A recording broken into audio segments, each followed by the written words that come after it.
Seja a graça maravilhosa de Jesus sobre cada um de vocês. Mais um dia que fez o Senhor, um dia esse que a gente precisa usufruir da melhor forma possível.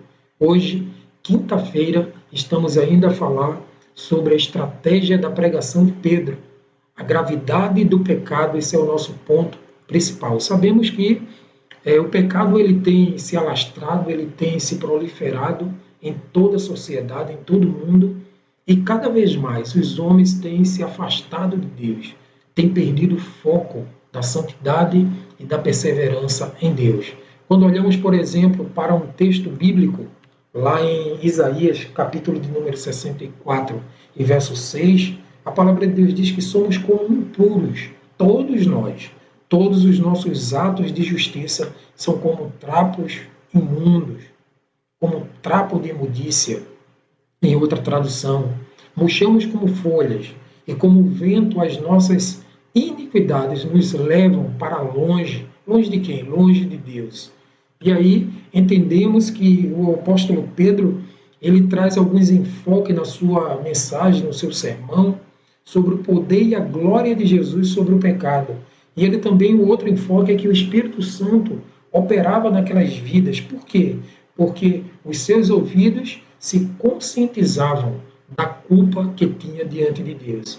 Então, o foco da pregação de Pedro era gerar no coração dos homens a certeza de que cada vez mais eles estavam afastados de Deus e só podiam se religar, se aproximar de Deus por meio de Jesus, pelo sangue vertido lá na cruz do Calvário. Se você continuar olhando o texto bíblico, você vai ver que lá em 3 de Atos, versos 18 e 20, que o arrependimento era o alvo principal de Pedro. Ele diz: arrependam-se, pois, e voltem para Deus, para que os seus pecados sejam cancelados, para que venham tempos de descanso da parte do Senhor. Sabemos que muitos estavam ali apenas por conta daquele momento que o coxo foi levantado, que o coxo foi erguido, que o coxo estava glorificando, e por conta dessa novidade, muitos estavam no templo.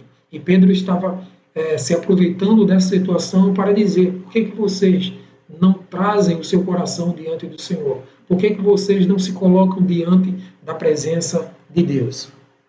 E aí é bem claro, Pedro aí aponta pelo menos para 4 pecados que o povo estava fazendo contra o Senhor, que estava infringindo a lei perante o Senhor. Ele diz assim no versículo 13: vocês traíram, ou seja, traístes, enganastes perante a face de Pilatos, é o segundo, também no verso 13, negaste o santo e o justo, e o 4, mataste o príncipe da vida. Pelo menos 4 pecados que foram atribuídos àqueles judeus, àquele povo que estava no templo. E aí, finalizando com um texto bíblico de Romanos 6 e 23. Porque o salário do pecado é a morte, mas o dom gratuito de Deus é a vida eterna em Cristo Jesus, nosso Senhor. Sabemos que o pecado ele nos afasta, é gravíssimo, nos afasta de Deus.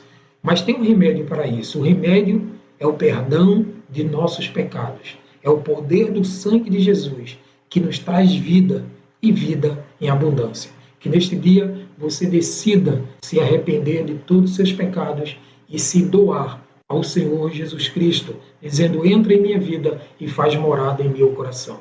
Que este dia seja um dia maravilhoso para você. Que o Senhor te abençoe e te guarde. Que o Senhor faça resplandecer o seu rosto sobre ti e tenha misericórdia de ti. Que o Senhor sobre ti levante o seu rosto e te dê a paz.